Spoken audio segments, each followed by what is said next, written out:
అందరికీ నమస్కారం. ముఖ్యంగా గ్రీన్ ఆర్మీ వ్యాంపాడుకు స్వాగతం. ఈరోజు వేసే 5వ ప్రశ్న ఏంటంటే, ఈ స్వాతంత్రం వచ్చిన తదుపరి మరి ఈనాం విలేజెస్ సెటిల్మెంట్ అధికారి ఈ గ్రామాలపై నియమించబడింది ఏ సంవత్సరం?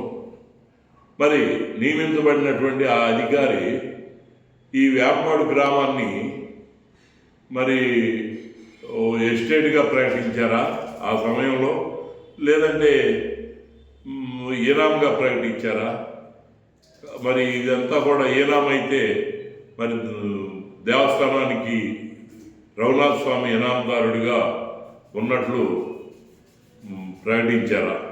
ఈ విషయాలు ఏంటంటే అప్పుడు సెటిల్మెంట్ అధికారి ఎవరైతే ఉన్నారో వాళ్ళు ఏ నిర్ణయం తీసుకున్నారు, ఆ నిర్ణయం అమల్లోకి తీసుకొచ్చారా, లేదంటే ఆ నిర్ణయం ఆ దశలో ఉండంగానే స్థానిక రైతులు కానివ్వండి, మరి ఏదైనా కోర్టుకి అపిలేట్ అథారిటీ కోర్టులు ఏవైతే ఉంటాయో ట్రిబ్యునల్స్ కానివ్వండి, వీటికి మరి ఎవరో ఆ రైతులు వెళ్ళారా? అప్పుడు ఆ ట్రిబ్యునల్లో ఏం జరిగింది ఇంతవరకు కూడా చెప్తే తర్వాత 6వ ప్రశ్న తదుపరి వేయబడుతుందని చెప్పేసి మీ అందరికీ తెలియజేస్తూ సెలవు తీసుకుంటున్నాను. నమస్కారం.